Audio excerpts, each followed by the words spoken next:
Radio Crne Gore, prvi program. Kultura, umjetnost, književnost, slikarstvo, muzika, kulturna baština. Radio Crne Gore, kulturno-umjetnički program.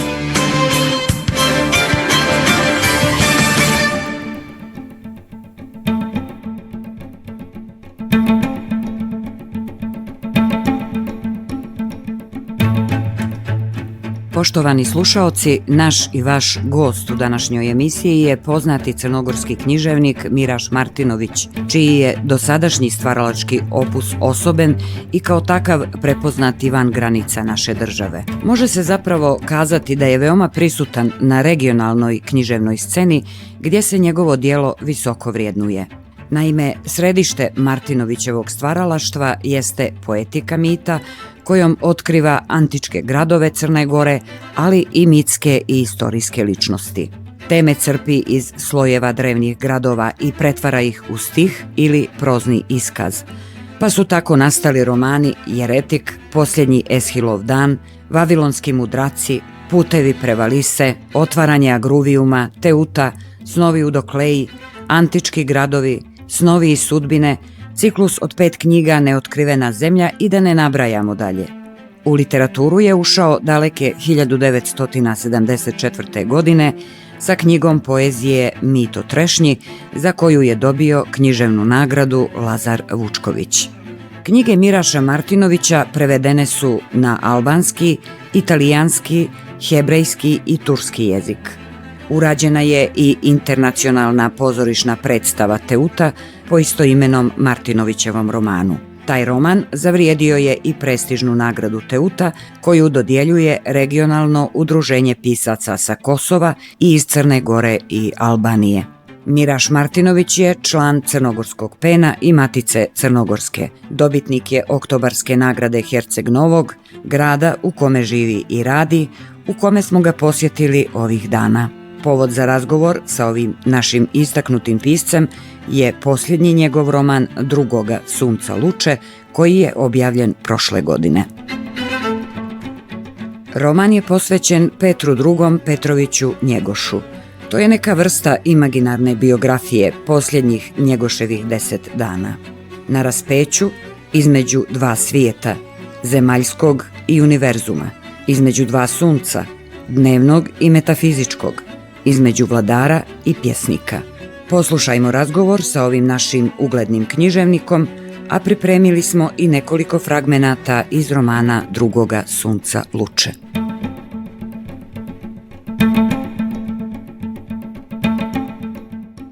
Gospodine Martinoviću, ovo je po mnogo čemu neobična knjiga. Napisano je mnogo knjiga o Njegošu, ali roman Drugoga sunca luče je po formi, po sadržini, strukturi, jeziku i nadasve zgusnutoj imaginaciji definitivno drugačiji. Ovo nije istorijski roman, nije ni klasična Njegoševa biografija. Kako ste stvarali ovu neobičnu knjigu? Ja moram najprije da kažem da je knjiga morala biti upravo takva kakva jest. Ja nisam knjigu planirao, nisam ni forme te knjige planirao. Ona je, nastala vrlo spontano nakon dugog proučavanja i bavljenja Njegošem. Ona je bila negdje, da ne zvuči to prepotentno, kodirana u meni, odnosno kodirana je Njegoševa filozofija, Njegoševa etika, Njegoševa poezija u svakom Crnogorcu, kodirana je u crnogorskom biću i ja bih odatle krenuo, znači od tog crnogorskog bića kome ja pripadam i to koda, univerzalnog koda crnogorskog, ali i svjetskog, jer Njegoš je nama dao svjetskost i svjetsko, a crnogorsko je uključio u svjetsko. Ja sam najmanje 20 godina kupovao sve Njegoševe knjige, sva izdanja, razna izdanja gdje god bi stigao, na koju god bi knjigu naišao, i sve knjige o Njegošu. Tada nisam ni pomišljao da ću ja napisati knjigu o Njegošu, da ću se baviti knjigom o Njegošu, ali kad sada s ove distance to sve posmatram i kad se tome svemu vratim, to nije bilo slučajno. Trebale su velike pripreme da bi se napisala ova knjiga. U mojoj bogatoj biblioteci čitava jedna biblioteka knjiga je o Njegošu. za knjigu, kao i za sve, kao što sjeme treba da se pretvori u cvijet, kao cvijet što čeka vrijeme cvjetanja, i knjiga čeka svoje vrijeme i ne može ništa nastati prije ni kasnije nego u trenutku i vremenu koje stvori uslove da se napiše knjiga ili da se uradi neki drugi posao. Tako je, dakle, došlo i vrijeme za ovu knjigu. Prije jedno 4-5 godina televizija Crne Gore pravila je jednu emisiju u prčanju sa mnom. Ja sam govorio o Njegoševom testamentu. Čitao sam na jednim skalinama, na jednom stepeništu, kod jedne kuće gdje je Njegoš inače boravio. U svoje vrijeme ja sam čitao testament Njegošev. I u tom trenutku ja sam se, da kažem, prikačio na jedan fon. Taj testament, taj zvuk testamenta tog zazvučao je fantastično. Pomjerio je horizonte u meni, otvorio je nešto. Od tog trenutka ja intenzivno počinjem da razmišljam o knjizi. Onda nastoje jedan period, kažem, od jedno 4 godine, gdje sam ja pravio razne varijante te knjige. Nije ona odmah ispisana.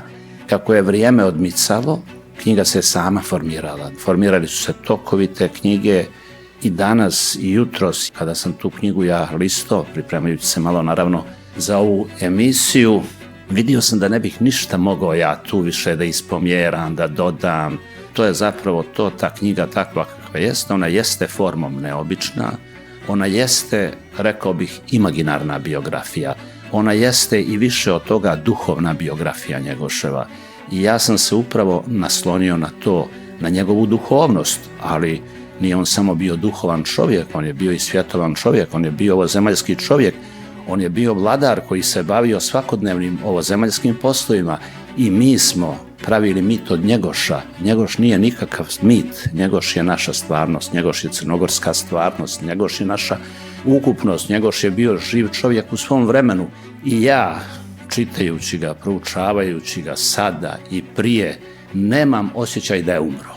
Njegoš nije umro, Njegoš je u nama, živi u nama, ukodiran je, kažem, u našem biću i mi bez njega ne bi funkcionisali.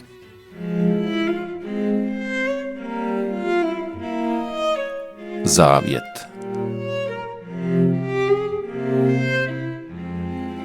Ja sam se rodio sa zavjetom. Nosio ga otkad znam za sebe. Šćenke njegovijeg slova unio sam u luču.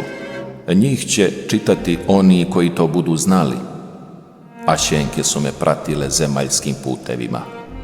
Otimao sam se koliko je bilo moguće. Zamke mnoge bijahu na mojemu putu, veliki teret i duboko spoznanje. Ponori su se stalno otvarali, utvarama sam gledao u oči, zborioš njima kako saživim. Bio sam u strahu, otkrijem li tajnu zavjeta, otkriću životodajnu snagu Crne Gore. U toj tajni stoji njen opstanak. Svo vrijeme mojega zemaljskoga bivanja bio sam između te tajne i njenog otkrivenja. Stojati na tome mjestu nije lako bilo, a ja sam stajao i postojao. Bijah osamljenik u svemirnoj istoriji. Ona je oblikovala moj duh, a razarala tijelo. Htio sam da vam predam zavjet, nešće da ste ga primit. Zato ga odnosim. Sa njime ću vas otuda čuvat. Nemojte sumnjat. Sumnja razara vjeru, a potrebna je vjera. Predstoje vam preužasne borbe.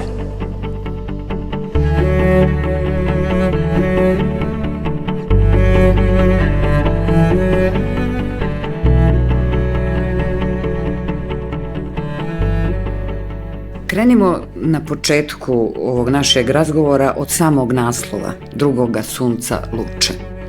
Njegoš u jednom momentu kaže: nije mi falilo tmuša, iako su me oba sunca grijala. Dakle, grijalo ga je dnevno sunce, ali i ono drugo, metafizičko, koje se čini se stanilo u njemu samom. Da li su luče ovoga drugoga sunca ispisivale stranice ovog romana? Ako bih samo krenuo od Njegoševog stvarnog života, dakle, od onog vladarskog života, od onog života čovjeka koji je bio živ čovjek, koji se bavio poslovima i danima, prije svega na Cetinju, a onda i van Cetinja, a sve vezano za Crnu Goru, on ne bi bio cjelovit i ne bi bio on to što jeste zapravo.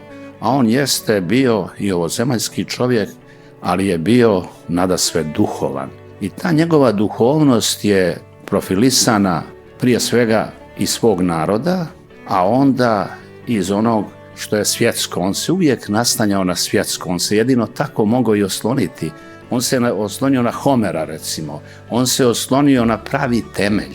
On je to našao u Homeru prije svega. On prevodi prvo pjevanje Ilijade, to je poznata činjenica ili manje poznata, sa ruskog naravno pravi prevod. On negdje žali uoči smrti, kaže, što nijesam preveo čitavu Ilijadu. On se naslanja na duhovnost Grka i da nije tog oslonca i tog naslanjanja bilo, ne bi Njegoš kompletan bio. Ali se naslanja i na ono što je duhovnost njegovog naroda. I da nije toga, da se on samo na Grke naslonio, opet Njegoš ne bi bio cjelovit. Bez toga što je reprezent, što je duhovni reprezent crnogorskog naroda i sa ovim u koordinaciji, u spoju sa ovim što jeste svjetsko, Njegoš je taj. On je uvijek bio na nekoj graničnoj liniji i na graničnoj liniji se primaju istine. On je prvo u pustinji, u Cetinskoj pustinji i njegovo prvo dijelo pjesme njegove Pustinjak Cetinski i to je nešto što ga određuje, taj naslov ga određuje i ta pustinja i ta tišina koja ga vaja. On tu može da razmišlja i promišlja o svjetskim problemima, o problemima vlasti, o problemima smrti, o Bogu konačno, najviše s Bogom u toj pustinji razgovara, ali da je ostao samo u pustinji, on ne bi bio opet to što jeste. On je morao proputovati Kotor, prvu važnu stanicu na njegovom putu, na njegovom svjetskom putovanju, velikom putovanju, taj prozor u svijet Crne Gore. I Njegošev prozor, tu je Dubrovnik, tu je Trijeste ili Trst, veoma važna stanica, tu je Beč, također važna stanica, tu je Petrograd, tu su italijanski gradovi, Napulj, Pompeja koju je on obilazio. On ide jednom stazom iz pustinje kroz civilizacije. I knjiga se dešava, dakle, ona ima svoj okvir, 10 posljednjih Njegoševih dana na Cetinju. Ona je istovremeno i rekapitulacija, i sjećanje, i razmišljanje, i sve ono što ide uz živa čovjeka, u ovom slučaju i genija. Dva sunca. Svuda su me pratile šjenke drugoga svijeta. Bio sam u njihovoj vlasti. Živio sam ispod samo meni vidljivog sunca koje je nemilosrdno sažižalo. Iz njegove šjenke nije sam mogao izići. I kad bih za malo izišao, šjenka bi se pomjerila, prekrila me cijeloga. Da mi je da je odbačim i pogledam na ovo sunce koje s naklonom gleda. Iako i jedno i drugo prema meni naklon činjahu, bijah u dejstvu prvoga. Otuda toliko šjenki okolo mene ne puštaju. Osjećam bruj stoljeća u krvi i sjaj zvijezda koje su gledali moji prethodnici. U mojim očima se vidio taj sjaj. Nikako da se priklonim ovome suncu, iskoračim iz šjenke onoga kome sam vazda bio na dohvatu, svuđe teglio njegovu svjetlost. Tome oku nije sam mogao umaći. Svagda položen uz njegov oltar. Moje misli su spletene s njegovim lučama, zajednički plamte i sjaje. Nije mi falilo tmuša, iako su me oba grijala, a da nijesu takla zrakama. Vazda su se mimo ilazile, iako sam svakad bio u točki gdje se dodiruju. S njegovom šjenkom sam se rodio, svuđe je nosio i donio do ovoga brijega. Ne znam kako dalje. Ne mogu se jednijema očima gledati dva sunca.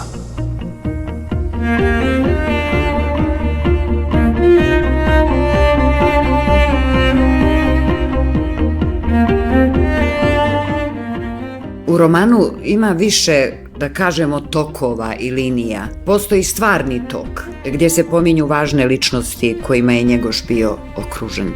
On razgovara sa njima, ali razgovara i sa Bogom. I upravo ti razgovori i sporenja sa Bogom su trenuci u kojima Njegoš sve jasno sagledava. To je, rekla bih, taj drugi tok. Da li su to ti trenuci koje ste iskoristili za vajanje vertikale crnogorskog vladara i pjesnika? Tu su živi ljudi oko Njegoša tih 10 dana, tu je sekretar Milaković koji ga vjerno služi 21 godinu, koja je kao što je Ekerman bio Geteova, ova je Njegoševa sjenka, on je tu stalno uz njega, tu su i ostali, tu je brat njegov Pero, onda bratostrica Đorđije koji je bio testamentom ostavljen za nasljednika Petra I, međutim on je zbog Vojne akademije i izašao iz te kombinacije, ali je bio uvijek, mu je bio nekako nad glavom i za vratom, uvijek je bio suverljiv, kičeljiv, ali tih posljednjih 10 dana su zapravo njegova razmišljanja, to je zapravo jedan veliki hor, jedan veliki dijalog i monolog. Tu Njegoš ima jovovske dileme, šta iza, šta postoji li iza, postoji li Bog, Njegoš sumnja u Boga. To je ta granična linija, to je taj prostor velikih dilema koje su se otvorile, odlazi sa ovoga svijeta. To je taj prostor između dva sunca, između sunca ovog koje sve nas grije i onog drugog sunca koje samo vide određeni jasnovidci, oni koji vide i za granicom i za granice, i on je to sunce, to takozvano ponoćno sunce, on ga je vidio. Njega su grijale jednog i drugog sunca luče, on je bio razapet čovjek, razapet u zemaljskim poslovima, razapet u metafizičkom smislu, u duhovnom smislu razapet, i on to promišlja i razmišlja i ta knjiga je zapravo sublimat čitavog njegovog života, njegovog puta, zemaljskog puta, duhovnog puta, jedno raspeće, to je čovjek koji govori sa raspeća. Njegove su riječi sve bile testamentarne. Kad vi čitate njegova pisma, ja sam pročitao 1500 pisama. Ja nisam znao kako je Njegoš govorio, ali su mi pisma bila glavna, jer on je pisao jezikom kojim je govorio. Inače, kad su ta pisma Njegoševa u pitanju, to je velika literatura, to je velika filozofija. Tu je jezik upotrebljeno na izvorni, sa izvora, a izvorni nepotrošeni jezik ima jako veliku moć. On u jednoj rečenici oslikava čitavu situaciju, čitave karaktere, čitave događaje. To je jedan jezik koji vas potpuno očara i omađija. Kažem, iako neki ne priznaju da ne postoji crnogorski jezik, pa Njegoš je pisao samo tim i jedino tim jezikom, kojim je to jezikom se moglo u njegovo vrijeme pisati i govoriti nego crnogorski. Ali taj jezik je zaista sublimat, to je sažetost jedna. Taj jezik je poslovičan. To je vrijeme kad sve prerasta u poslovicu. To može zvučati nekom nevjerovatno, ali u civilizaciji, kroz razvoj civilizacija, postoje trenuci, to su narodi i kulture dokazali, kad vrhuni sve, kad sve završava u poslovicu, u mudrost. Njegoš je u tom jeziku i u takvom jednom stanju, on bere zrele plodove. Znate, kad plod završava zrenje, u plodu je sva slast, tako i Njegoš i slast i gorčinu bere, ali bez slasti nema gorčine i bez kontrasta Njegoš ne bi bio Njegoš.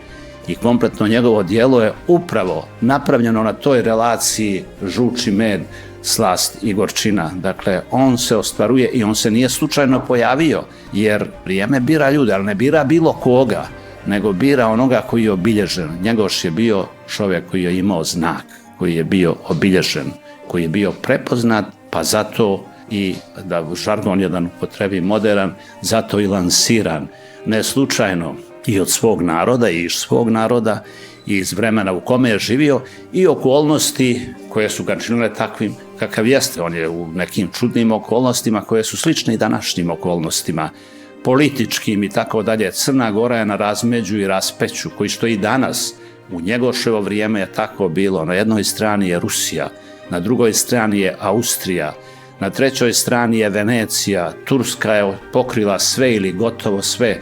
Teško je bilo tada opstati u zemlji gdje sam rekao jednom tamo gdje i cvijet bode, gdje nema ništa, nego ima, i ako ima cvijeće i cvijeće bode, i kamenje je jedino bogatstvo u toj zemlji. On je vladar i danas bi trebalo uzeti ga za primjer, koji istinski brine o svojoj zemlji, brine na način što Kotorskom providuru piše da je ukradena jedna mazga na rijeci Crnojevića, pa se brine i kaže da vidi da li je neko s kotorske strane da se ta mazga vrati, ili neki dug, ili neke banalne stvari, a on brine o svakoj sitnici, ko o krupnici. Jednako razmišlja o mazgi na rijeci Crnojevića, o velikim svjetskim adresama, kao što su Beč, kao što su Petrograd, znači on s carevima komunicira s providurima, s običnim ljudima, na svim ravnima i na svim nivoima. To je univerzalna ličnost i stvarno kalup se razbije kad se jedna takva ostvari, ko zna koliko vremena treba da prođe da bi se još neko ostvario. To je ona tvrdnja da ne vjerujem da je Njegoš umro.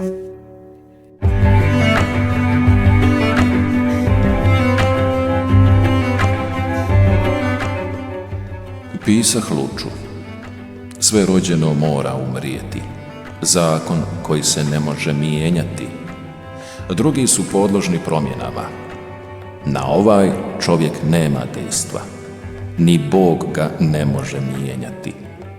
Po slici koju viđoh, rekao bih, i on strepi. Nije lako biti stalno budan. Mnogo toga je na zemaljskoj pozornici tražilo mjesto i poredak. Viđoh da je i Bogu teško i da njemu nije svejedno kako ni čovjeku. Strašni let i strašniji pad. Ušao sam ponovo u zemaljsko vrijeme. Ne bi mjesta na nebu. Nosih sudbinu smrtnoga, a poznah klicu nebesnog. Bi utjeha, al za kratko. Nije sam se mogao vozdignuti. I pad je prirodno postignuće. Ishodište bi Luča. Nebo se zatvorilo. Zalud sam molio. Odbačen od Boga i ljudi, poznah vječne zakone u pustinji Cetinskoj. Čitah knjigu prirode. Napisah Luču, izgubih Boga.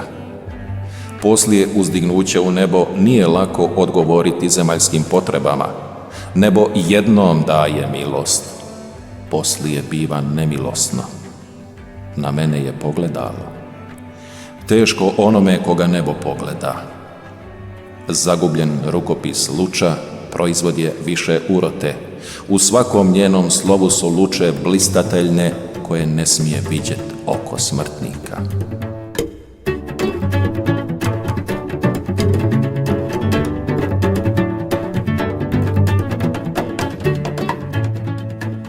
Ja bih se ipak još jednom na kratko vratila tim tokovima, linijama romana. Čini se da ima još jedna linija, važna linija romana, a to je vila. On u jednom trenutku kaže: omađijala me, uzela u vlast i nije me puštala ispod svojega skuta.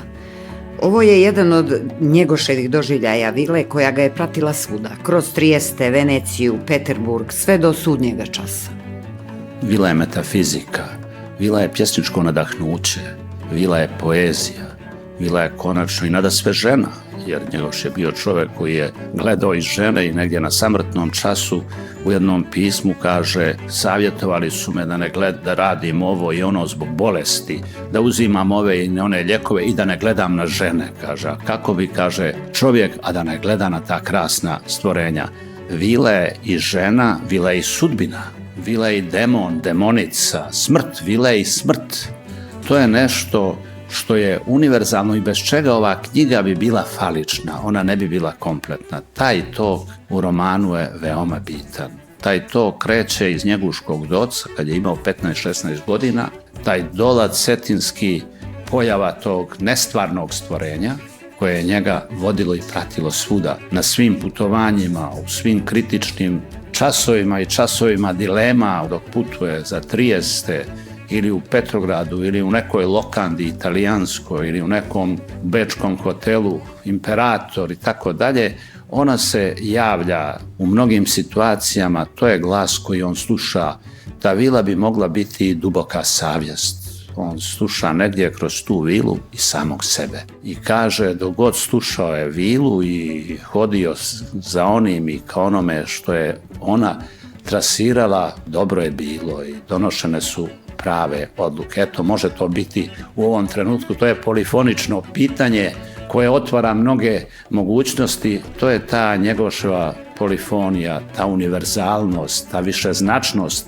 Vila je važan tok ove knjige i bez njega, bez tog toka i bez tog nestvarnog ili stvarnog bića vila je i Flora iz Trijesta Tršćanskog, čuvena plesačica i igračica koja u ovoj knjizi dobija isto tako na značaju, jer na osnovu pjesme 4 dana u Trijestu moglo se zaključiti koliki je utisak ta vila ostavila na Njegoša. Vila ga prati i dopratit će ga do Cetinja, dopratit će ga do tih 10 dana i u tih 10 dana on će voditi jedan razgovor sa njom. On slijedi tu vilu koja se krije negdje u pešteri Lovćenskoj i ona mu daje zavjet. Gdje je tajna Crne Gore? Ona krije tajnu Crne Gore. Tajna Crne Gore u Lovćenskoj pešteri, u Lovćenskoj pećini i kaže, ako me potražiš, lako ćeš me naći, ja ne idem daleko, ja sam uvijek tu i tu tajnu Euritisi je znao, a treba uvijek poneko da je zna, zato je ti prenesi drugome. I negdje taj roman se tom vilom i njenom tajnom i njenom moći, a zapravo šta je to? Pa to je biće Crne Gore. To je dubinski shvatano i poimano i rečeno, to je biće Crne Gore. Svaki narod ima svoje biće, kao što Španci imaju svoje biće, Njemci, svaki narod je to kroz vjekove isprofilisao. I to je ono najdublje i to je ono što Crnu Goru je održalo u svim kritičnim trenucima biti i ne biti. Postoji ta magma u narodu koja u trenucima, kažem, tim sudbonosnim pretegne i omogući dalje trajanje. Mi smo kroz istoriju, crnogorsku istoriju, a ja sam dobro proučio crnogorsku istoriju, jer bez toga ne bi mogao ni napisati ovu knjigu i prije ove knjige i sa njom, uvijek je to biće održalo Crnu Goru. I nekih, recimo, posljednjih decenija i dana i bilo je, uvijek se taj opstanak dovodi pod znak pitanja, međutim, to je to što pretegne i očuva. I ako u jednom trenutku poklekne, i ako se čini da je nestalo, a Crna Gora imala i takvih trenutaka kroz istoriju, ona ko ponornica rijeka ponovo izroni, ponovo se vaspostavi i uspostavi i produži dalji hod i trajanje. Vila. Posljednji san za koga se zna. Zlatonosna zora promolila lice u Njeguškome docu.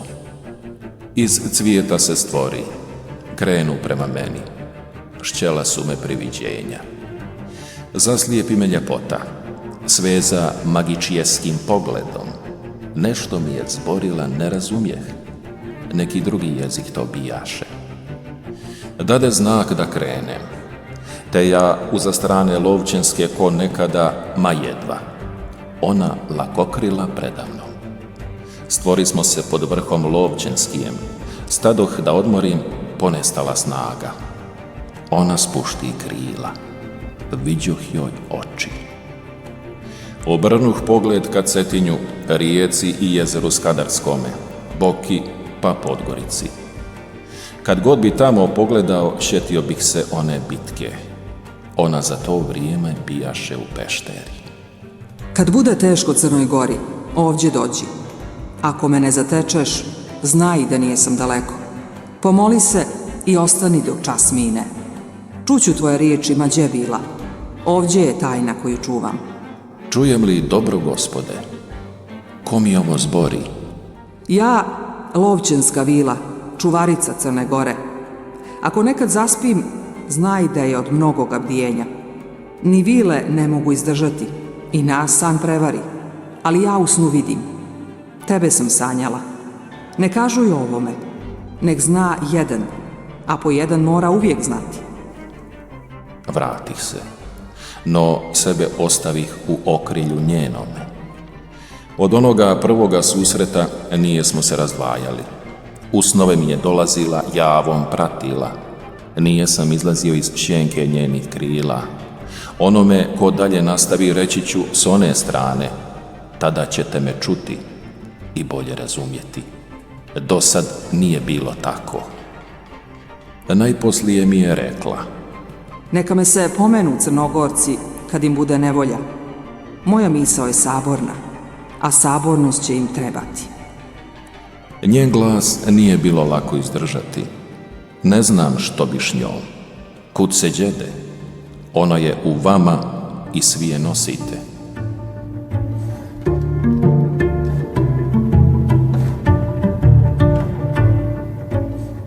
Kroz knjigu se često provlače ptice, to je uočljivo. Ždralovi, crni labudovi, šta oni simbolizuju? Pa Njegoš je imao mnogo divljenja za ždralove. On u pismu Franklu kaže, uvijek sam imao divljenja, kaže, za trudoljubive pčele i za savršeno letenje ždralova. Nešto ždralovima je bio opsjednut. I mene su ždralovi kao neka stvarna i mitska ptica, kao neka ptica koja leti visoko u magli u nekim jesenjim danima. Nešto su mi bili veoma bitni, kaže, ždralovi lete prema Boki, kad jesen dođe, tamo bi i on negdje tim putevima ponovo, a onda ti labudovi nad jezerom, crno-bijeli, u jednom poglavlju sam to opisao, to su zapravo duše ratnika, onih koji su poginuli za Crnu Goru. Te duše ne umiru, one se negdje skrivaju, ali od trenutka do trenutka i od vremena do vremena one se jave da opomenu žive i da pomognu živima da mogu da nastave put. U tom smislu su te ptice prisutne i u tom smislu je njihova simbolika u ovoj knjizi. I ti ždralovi, oni daju ton, oni se čuju kroz knjigu na nekoliko mjesta, čak negdje i pri samom kraju. To je isto jedan nenametljiv, ali zvučni i simbolični, veoma bitan segment i putanja ove knjige. Opet zvona i ždralovi. Zar nijesu odlećeli u topla podneblja? I ja bih da odem do Kotora. Putevi se zatvaraju i taj kojim sam najradije hodio. Čujem li ili se pričinjaju? Čujete, vladiko? Ovo je Milaković. Očerajte ih ako Boga znate. Ne daju da umrem. Stvaraju mi nemir njihovi žalobni krici. Magla je. Ne mogu se izdići iz kotline cetinske. Ni moja duša. Da bi da ide i oni da odu. Svako svome podneblju.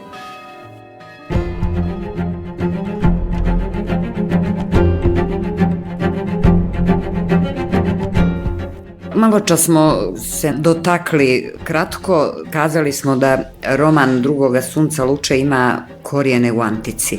Poznato je koliko je Njegoš osvojio grčke tragičare, ponajviše Homera i Ilijadu.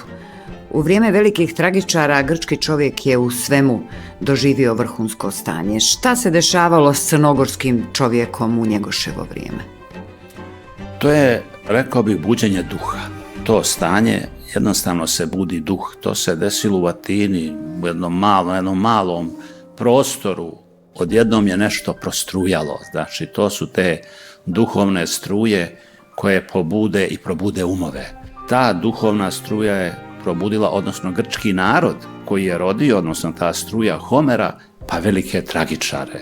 Burhard, autor četvorotomnog velikog dijela Povijest grčke kulture, dovodi u vezu Crnogorce i Grke, odnosno to stanje, duhovno stanje vrhunjenja jednog, stanje vrhunca, to čudo, to takozvano grčko čudo, to ja Grčku uvijek i stalno proučavam i kraj mog uzglavlja i na mom radnom stolu i u ovom trenutku uvijek su knjige o Grčkoj i o Crnoj Gori.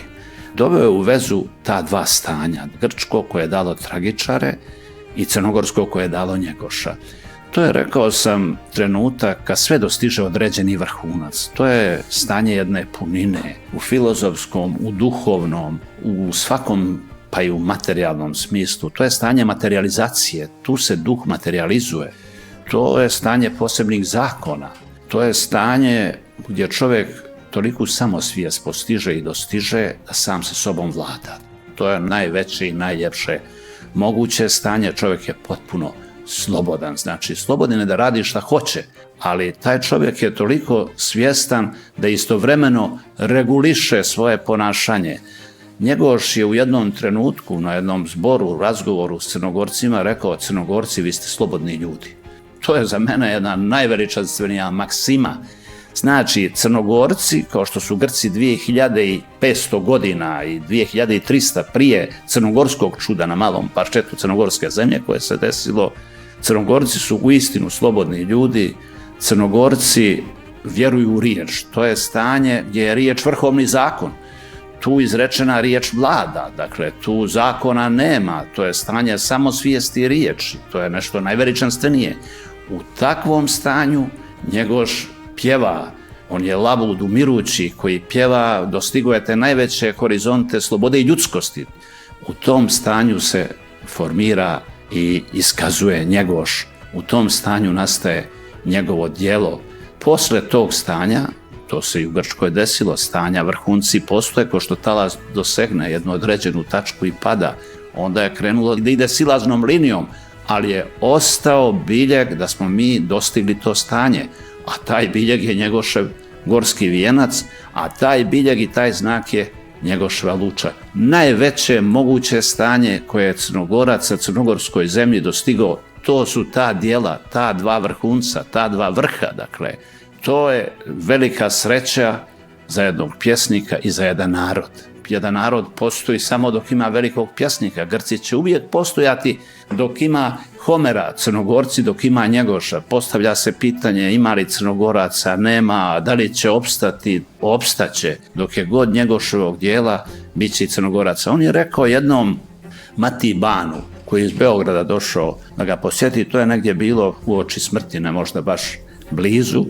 Oduševljen je Matija Ban gorskim vijencem, kaže, pa jeste vi čitali? Jesam, kaže, ja sam to 3 put pročitao, a Njegoš je rekao jednu rečenicu koja je zabilježena, kaže, ovo djelo će razumjeti samo Crnogorci. Što je istina, ja se ne libim toga da kažem, ne može svako to djelo da razumije. Ja sam skoro listajući neku svoju dokumentaciju, pa nađemo Svetozara Vlajkovića, beogradskog srpskog pisca, jedno pismo posle mog romana Posljednji Eshilov dan.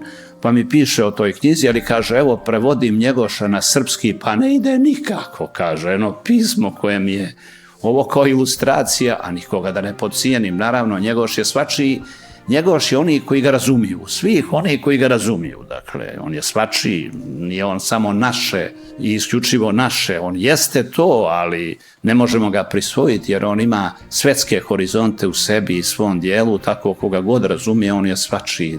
U tome je njegov univerzalnost, u tome je njegovo dijelo. Rekao sam negdje u početku ovog razgovora i to mi je palo na pamet dok smo razgovarali. On je crnogorstvo u svjetskost i svjetskost u crnogorstvo umjestio i uspostavio te univerzalne relacije.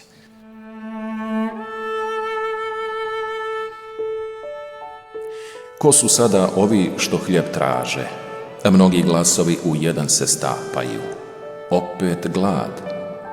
Vrućica oživi i mrtve. Neprav sam prema nekima bio. Šta je pravda? Po Crne Gore se odmetnulo. Znam što je glad, no ima nešto preče iznad hljeba i gladi. A mnogi na to nijesu pomišljali. Imenovao sam ih u kuli.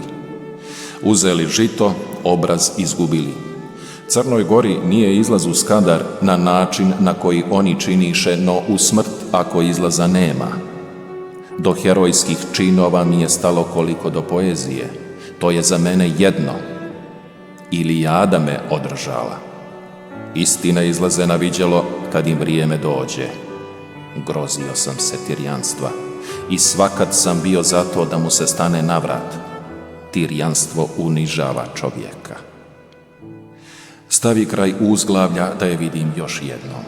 Hoću da umrem s Ilijadom, to je najljepše umiranje. Hoću još malo da slušam njeno dihanje.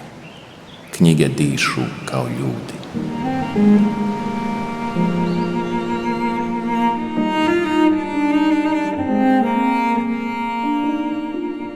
U knjizi je, po mom mišljenju, upečatljiv još jedan moment, a to je taj unutrašnji sukob, može se reći, raspolućenost Njegoša vladara i Njegoša pjesnika. Pa kada je u Crnu Goru stigao pečatan vijenac iz Beča, on izgovara rečenicu u kojoj je smještena sva drama i njegova i Crne Gore.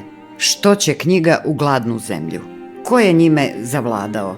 Vladar ili pjesnik? Vidite, ta rečenica koju je on izrekao, jer je to pisar senatski Srdić zapisao u nekom svom sjećanju, ta rečenica za mene ključna bila. Ja sam tu rečenicu godinama ponavljao. Ta rečenica je rečenica velike dileme. Ta rečenica je drama jedne čitave zemlje, jednog čitavog naroda. Sve je u toj rečenici, sva razapetost hristovska i svaka druga prometejska, ona je u toj rečenici i ona najbolje oslikava stanje zemlje i naroda u kome se nalazilo. Naime, 1846.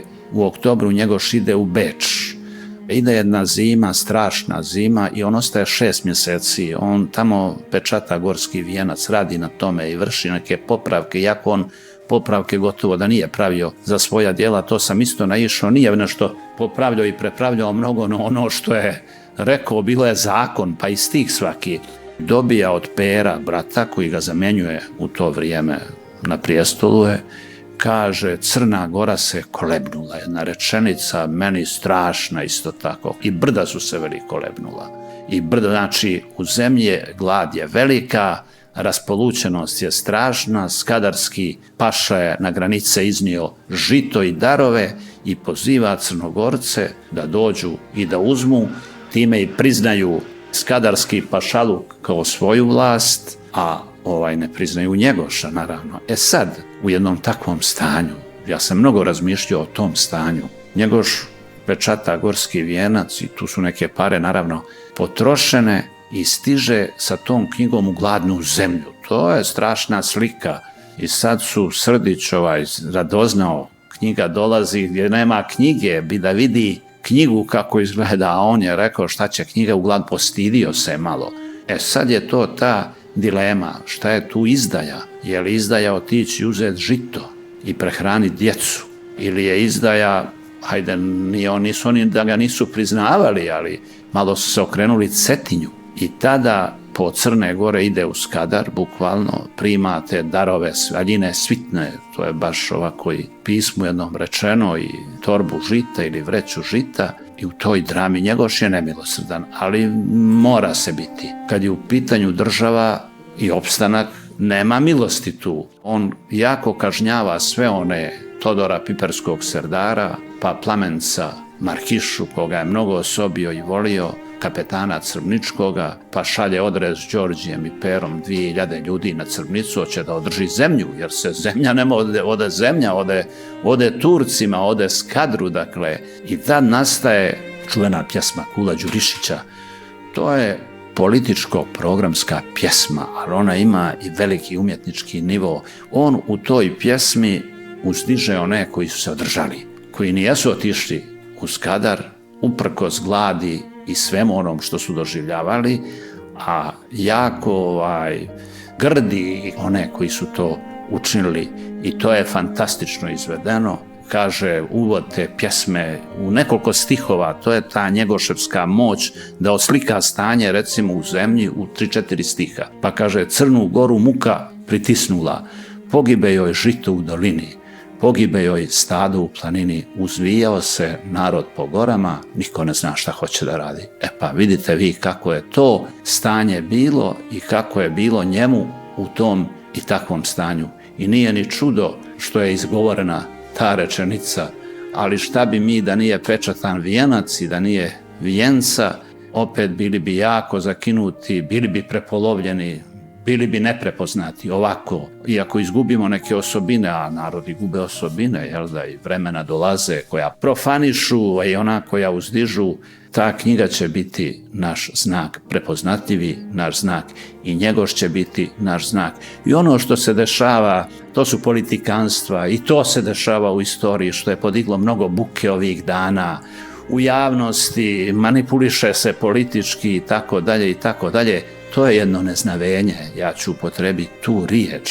Oni ne gledaju Njegoša kao velikog pjesnika, nego to iz uskog politikanskog vidika sagledavaju jednog genija, jer ne mogu da ga sagledaju. Tamo jedan predsjednik opštine rekao ovih dana, kaže, nećemo mi da nam je Lovćen otac sveti, on ne zna da je Lovćen oltar sveti i tako dalje, bila je neka izjava, ali dobro, to ne treba tome ni pridavati značaj, to se kalkuliše isto politički, razne opcije. Crna Gora uvijek u nekim opcijama sada, kao u vrijeme Njegoša, to je sudbina Crne Gore, ali to je sudbina koju Crna Gora nosi i iznosi, iznijeće i ovoga puta i mnogo puta u nekim budućim vremenima i pokoljenjima.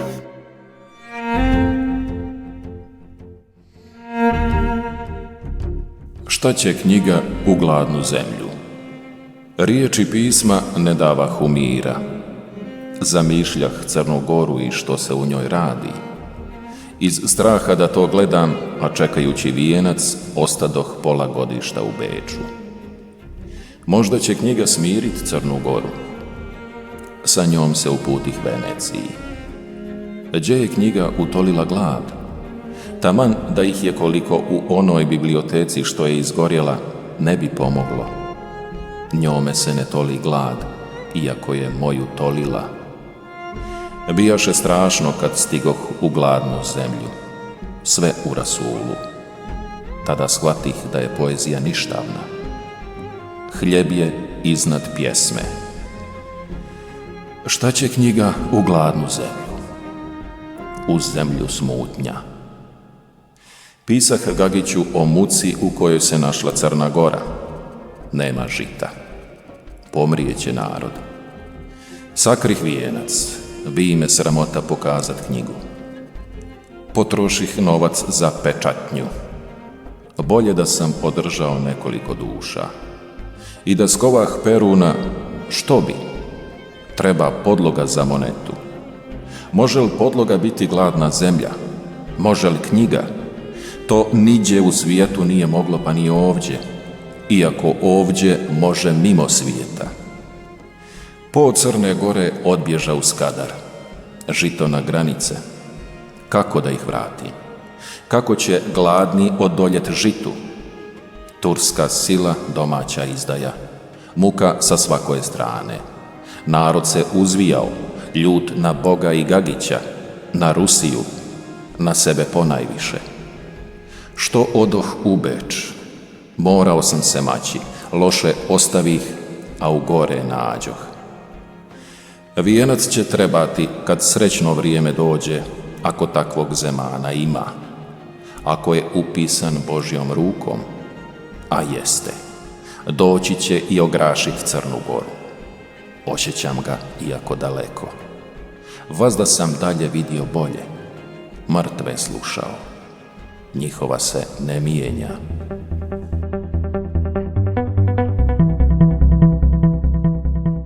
Roman je sazdan ili podijeljen, da kažemo, u 75 poglavlja. Rekli smo da je atipičan po mnogo čemu, pa i po jeziku.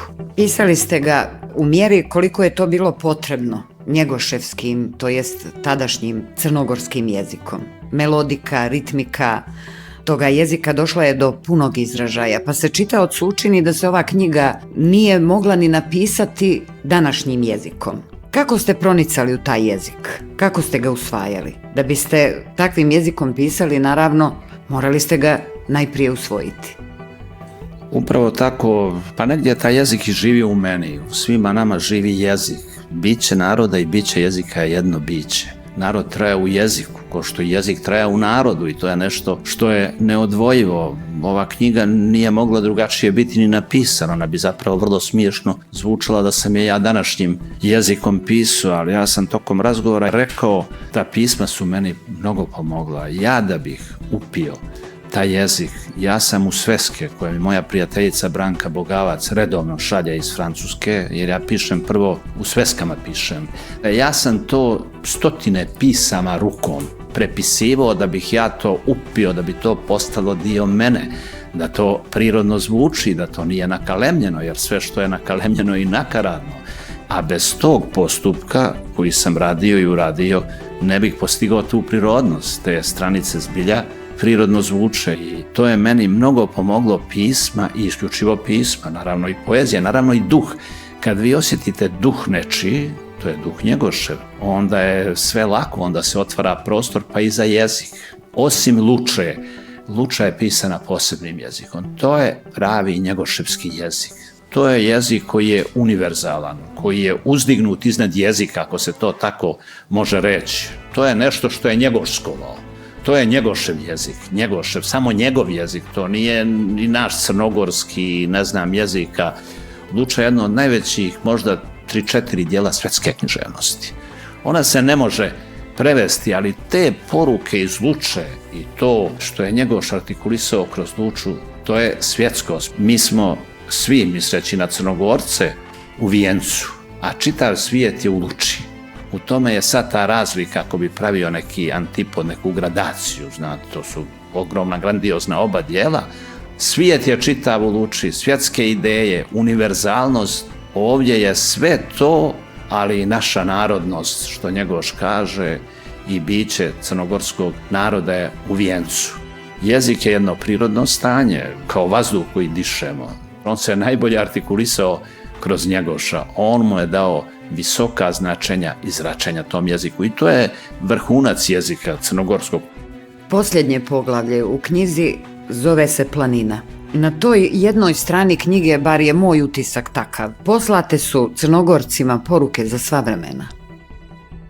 To je prirodni završetak knjige, ona se potpuno sama na taj način završila tom planinom, a zapravo šta je planina? Planina je jezik, jer mi, rekao sam, trajemo u jeziku i jedino u jeziku. Sve što je van jezika nema opstanka kad se završi fizičko stanje na zemlji, ako ne nastaviš da živiš u jeziku, dijelu, pismu, onda ne postojiš. Nekako mi je to sasvim prirodno došlo, to jeste u neku ruku i Lovćen, Njegoš razmišlja o svom grobu, o grobnici i tako dalje. Jezik se ne može sahraniti, to sam negdje rekao, možda i u knjizi, jezik je jedino što se ne može sahraniti, kao što se ne može univerzum sahraniti. Kako sad sahraniti univerzum? Ne možeš te ni jedan jezik sahraniti, jezik je nešto živo, nešto što traje. To je taj Njegošev jezik i to je taj njegoševski jezik i to je taj crnogorski jezik. I to je taj univerzalni jezik. Znači, idemo sve dok stignemo do jezika. Tu se negdje sve završava. Tu se završava jedan potpuni opstanak, opstajanje u jeziku. Zato je ta knjiga i završena tom planinom i planina i vila imaju neke koincidencije, idu prirodno. Lovćen je stožer, ipak stožer Crne Gore i simbol jezika i svega i u faktičkom stanju i u duhovnom stanju. To je naše stanje i naše bitije. Tu je naše bitije u tom Lovćenu, u tom gejziru koji izvire na Cetinju. Nije slučajno to što je sve tu nastalo. Postoje mjesta, sasvim sam siguran, Darel je to i knjige čitave napisao o duhu mjesta. Postoje mjesta koja imaju svoj duh, nijesu ni sva mjesta na zemlji ista. Postoje mjesta gdje se koncentriše mnogo toga, gdje se ne slučajno sublimira jedno stanje i jezika i naroda i kulture i naše ukupno stanje i trajno stanje je Cetinje, taj centar oko koga se sve okreće, htjeli mi to ili ne, negdje kad to sve sagledate i duboko kad proniknete. Ovo može reći neko ko duboko proniča, ja se trudim koliko je god u mojoj mogućnosti da što ponornije uđem i što dublje proniknem i u istoriju i u Njegoša, koliko ja to neću reći, to će drugi reći ono što sam konačno napisao, u ovom slučaju ova knjiga. Planina.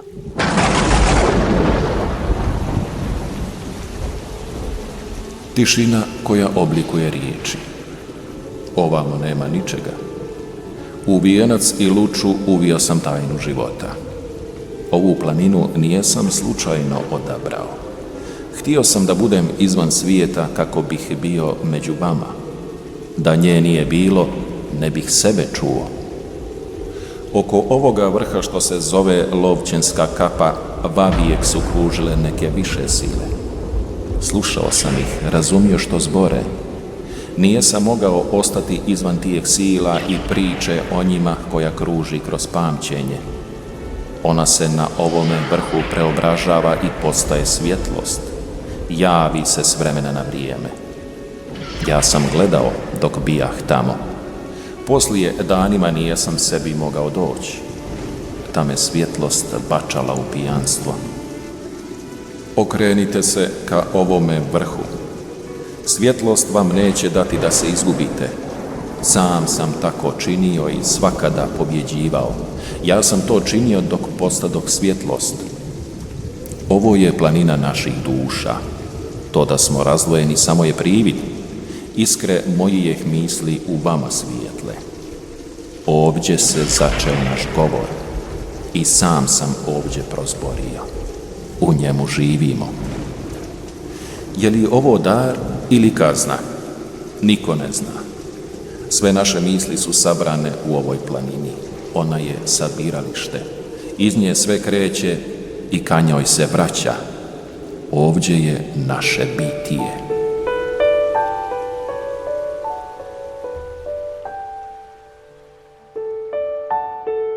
Gospodine Martinoviću, rekli smo na početku da je roman Drugoga sunca luče neka vrsta imaginarne biografije, dakle tih Njegoševih posljednjih 10 dana.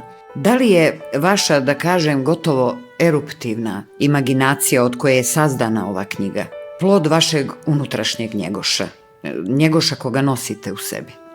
Njegošev duh je budio moj duh. I ja ne bih to tako mogao ni napisati da nije bilo tog temelja, tog nečeg što sam ja u sebi kao temeljno osjećao. To je taj Njegošev duh koji je tražio da se artikuliše na neki način. On se artikulisao ovdje u ovoj knjizi na način kako se artikulisao. To jeste imaginarna biografija, to jeste i više od imaginarne biografije, to jeste jedan palimpsest, jedan okvir sa više slojeva, dakle, kao što je on bio više značna, više slojevita ličnost. Zato je ta knjiga te sve tokove i nivoe ima. Dakle, ona nije, ja sam je mogao možda ispričati kao istorijski roman, kao jednu priču, kao narativnu priču. Ja sam čak u jednom trenutku jednu takvu verziju imao, jedne priče narativno ispričane, međutim to se nije moglo održati. Knjiga je tražila samu sebe. I sve se išlo dotle dok nije našla sebe, a ona je našla u formi kakva jeste i sadržaju kakav je kroz tu formu artikulisan. To je, duh je važan, on sve artikuliše, kroz duh se sve artikuliše, ako duh postoji, ali da bi se došlo do stanja duha, Njegoš je to stanje uspostavio i imao, to je njemu prirođeno i uređeno stanje bilo, to stanje duha nema svako, odnosno imaju samo rijetki, ko što ima Eskil u Grčkoj i Euripid i tako, jedinstvene ličnosti u istoriju imaju ta stanja duha. Zamislite čuda, Njegoš čita tragičare, Njegoš čita Homera, nema ništa što podsjeća da je od nekog uzeo nešto. On sve što prima, on sve sublimira kroz svoje biće i na svoj način artikuliše. Dakle, na njega nema uticaja. Imate vi pisce kroz istoriju, velike pisce, pa nađete vi uticaje. On nema uticaja, on je sve to pročitao, znači, ali on ima samo svoj uticaj, dakle, sve što on kaže, to je njegoševsko, on to sve kroz sebe destiluje, kroz svoje biće, kroz svoju imaginaciju, kroz svoj duh, to je duh i to je nešto što traje. Konačno, posle njega traje u njegovom dijelu i to je najveće stanje duha i stanje svijesti. Eto, ta dva stanja su određujuća za čovjeka, za narode, za kulture, za dijela.